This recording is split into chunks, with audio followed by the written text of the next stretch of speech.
ধৈর্যের তল দিয়ে গাড়ি চলে, গুজুম করি সব বাড়ি যাবে। যেখানে ১ বছরের টোল আদায়েই যমুনা সেতুর নির্মাণ ব্যয়ের প্রায় ১/৫ উঠে আসে, পদ্মা সেতুর ব্যয় উঠতে সময় লাগবে ৩৫ বছর, আর হানিফ ফ্লাইওভারের ক্ষেত্রে ২৪ বছর, সেখানে নদীর তলদেশে করা কর্ণফুলী টানেল যেন এক অসীম ঘাটের মাসুল।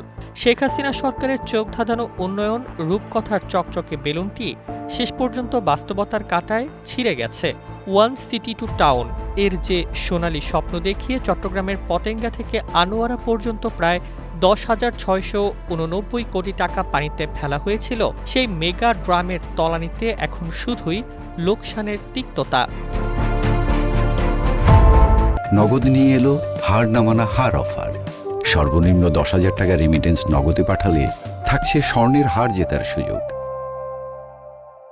বাস্তবতার চিত্র কতটা ভয়াবহ তা বোঝা যায় সংখ্যার অঙ্কে। বর্তমানে টানেল থেকে বছরের টোল আদায় হচ্ছে মাত্র ৪০ কোটি টাকার মতো, অর্থাৎ এই অর্থ দিয়ে শুধু মূল নির্মাণ ব্যয় তুলতে সময় লাগবে ২.৫ শতকেরও বেশি, প্রায় ২৬৫ বছর। অথচ সমীক্ষার মিথ্যা জালে বলা হয়েছিল প্রতিদিন ২৮,০০০-এর বেশি যানবাহন এই টানেল দিয়ে ছুটে চলবে, কিন্তু বাস্তবতা হলো সেখানে দিনে চলছে মাত্র ৪,০০০ যানবাহন, যা মূল লক্ষ্যমাত্রার কেবল ১৪%। নদীর নিচে এ যেন কোটি টাকার অলংকার পরে এক নিঃসঙ্গ রূপসীর বসে থাকা।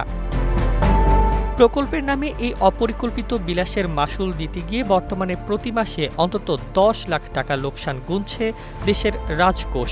যে টোল আদায় হচ্ছে তা দিয়ে টানেলের রুটিন বজায় রাখা বা রক্ষণাবেক্ষণ করাও অসম্ভব। চালুর পর যেখানে সোনার ডিম পাড়ার কথা ছিল, তা এখন উল্টো পকেটের কাঠমানি আর সুদের বোঝা বাড়িয়ে সরকারকে এক গভীর আর্থিক ঝুঁকির মুখে ঠেলে দিয়েছে। আইএমইডির মূল্যায়নে উঠে এসেছে কেবল আর্থিক বিপর্যয়ই নয়, প্রবেশপথে গতিরোধ না থাকা এবং উচ্চতাজনিত নির্মাণ ত্রুটির মতো গাফিলতির চিত্রও। শেখ হাসিনা সরকার দেশের অর্থনীতিকে বিবেচনা না করে যেভাবে নামমাত্র জাঁকজমক ফুটিয়ে তুলতে চেয়েছিল কর্ণফুলী টানেল, তারই এক নির্মম স্মারক। এখন এই লোকসানের পাহাড় থেকে বাঁচতে টোল বাড়ানো কোনো সমাধান নয়।